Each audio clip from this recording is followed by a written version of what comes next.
What's good? It's Fever. With open beta coming in a couple of weeks, let's dig back into Lost Ark and talk a little bit about the Hawkeye class. There's always a group of players who love the archer-based gameplay, no matter how samey it is from game to game. And the Hawkeye class is that. Armed with a longbow and a bird, I imagine a hawk, with some high-tech flavor thrown in for good measure, this class winds up being one of the least surprising classes found in Lost Ark. Not really through any fault of the game, more so that it's just hard to make arrow attack 1, 2, 3, 4, and 5 look way different from not only each other, but other games' implementations of it. And in a game where other classes just have these over-the-top, mind-blowing attack animations, I feel the Hawkeye is just a little bit left out.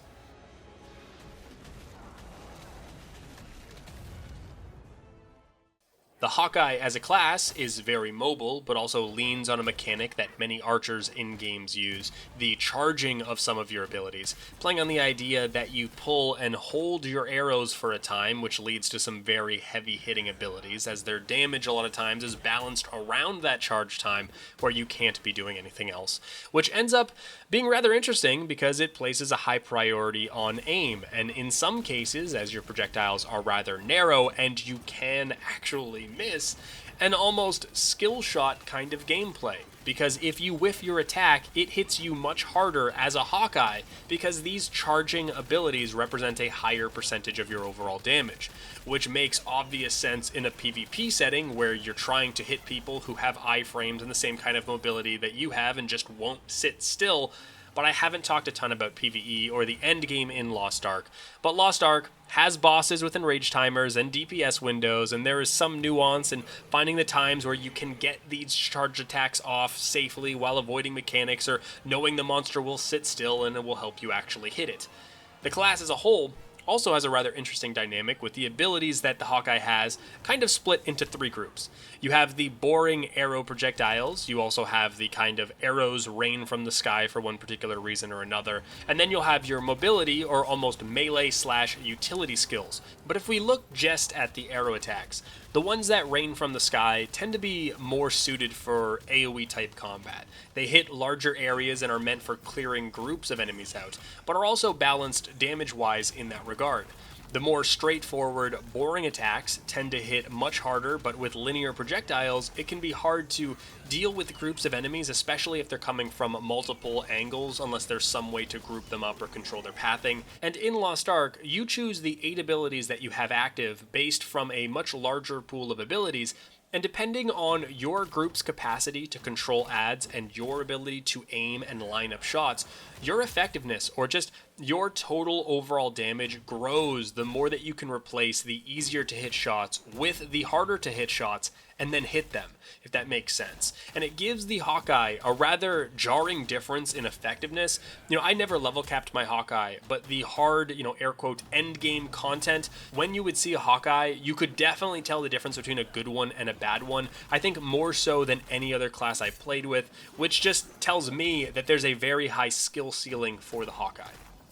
Something else about the class which I felt a little weird about is that most of the abilities feel completely separate from each other. Other classes have this almost combo vibe where you chain and link skills together, where Hawkeyes feel like you just hit things off cooldown when it makes sense. Obviously, in your utility skills, you have some things that may cause a stun, or mobility that might cause you to back hop that sets you up so that you can use an attack, but it never feels like you pulled off a combo, which is exaggerated when playing solo because groups of enemies, you either are just going to kill outright with a front-loaded charged attack, or like every other archer class in every other game, you just gotta get used to kiting where you do one attack and run, etc., etc. The Hawkeye's class mechanic features a bar that builds up in combat that, when full, you actually summon your Hawk to fight with you for about a minute. He comes with his own abilities that you'll use, and he just wrecks face. In fact, his only downside is that his sound effects get real annoying real quick, as you can imagine from like a minute duration of this just squawky bird. Overall, the class, regardless of any playstyle preferences, is a monster. In PvP, high mobility and burst is always good. In PvE, high mobility and being ranged is always good. And very few people who I talked to who had played the Hawkeye to a higher level than I did disagreed with that. It's just one of those class archetypes that you either love or find boring and always has a place. I personally found it a bit boring once I had played some of the other crazy plus ultra type classes, but in a weird twist, the Hawkeye is my favorite class to group with, primarily for, and I'm only half joking, its spell effects, or rather their lack of spell effects.